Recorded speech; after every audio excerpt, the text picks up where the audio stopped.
এতে সবচেয়ে কঠিন কাজ হচ্ছে সবার মধ্যে সমান ভাগে সব কিছু ভাগ করে দেওয়া। আর এই কঠিন কাজটাই বাসায় সবসময় আমাকেই করতে হয়। তো চলেন।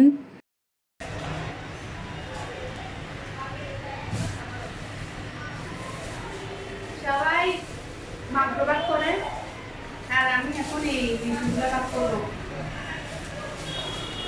এই জিনিসগুলো হচ্ছে কাজ করব। শুধু মাংস ভাগ করলে হবে না তো, সব ভাগ করতে হবে, সমান সমান সব ভাগ করতে হবে। আসসালামু আলাইকুম, কেমন আছেন সবাই? তো আমি সকাল সকাল হচ্ছে নাস্তা খাওয়ার পরে যেই নাস্তার ব্রেকটা থাকে, ওই নাস্তার ব্রেকে হচ্ছে আমাদের জন্য লিচু আনলো। আর এই লিচুগুলাকে আমাদের বাসায় যেহেতু গেস্ট আছে, সবাই মিলে আমরা একসাথে খাবো আর কি। তো কেউ বেশি খাবে কেউ কম খাবে, এটা তো হবে না। তো এই জন্য এই গুরু দায়িত্ব পালন করতে বসে গেলাম। সব যেন একদম সমান ভাগে ভাগ করা হয়। এজন্য প্রথমে কতগুলো লিচু আছে সবগুলো আগে একসাথে নিয়ে নিলাম। তারপর হচ্ছে সুন্দর করে সমান ভাগে ভাগ করে নিচ্ছি, কারো ভাগ্যে যেন কমও না পড়ে বেশিও না পড়ে আর কি।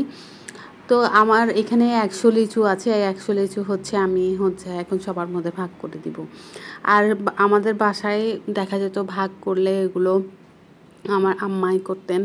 আর আমার আম্মাকে দেখছি একটা জিনিস ভাগ করে সবার মধ্যে সুন্দর করে এমনভাবে বন্টন করতো যে সবাই, এটা যত ছোটই হোক না কেন, যে কোনো খাবার হচ্ছে এত সুন্দর করে ভাগ করতো, সবার ভাগ্যে সমান ভাগে পড়তো।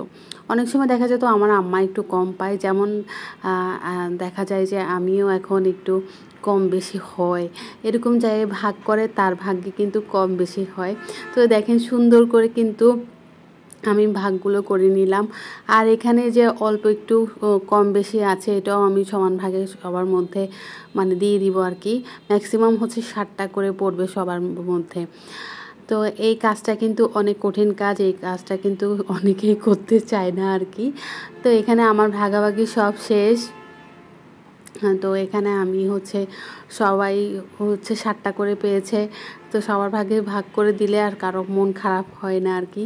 তো সবার আমার আজকে এই ভাগাভাগির ভিডিওটা কেমন লাগলো সবাই অবশ্যই জানাবেন আর কি। এই হচ্ছে ব্যাপার। আর সবাই ভালো লাগলে লাইক কমেন্ট শেয়ার করে পাশে থাকবেন। আল্লাহ হাফেজ সবাই।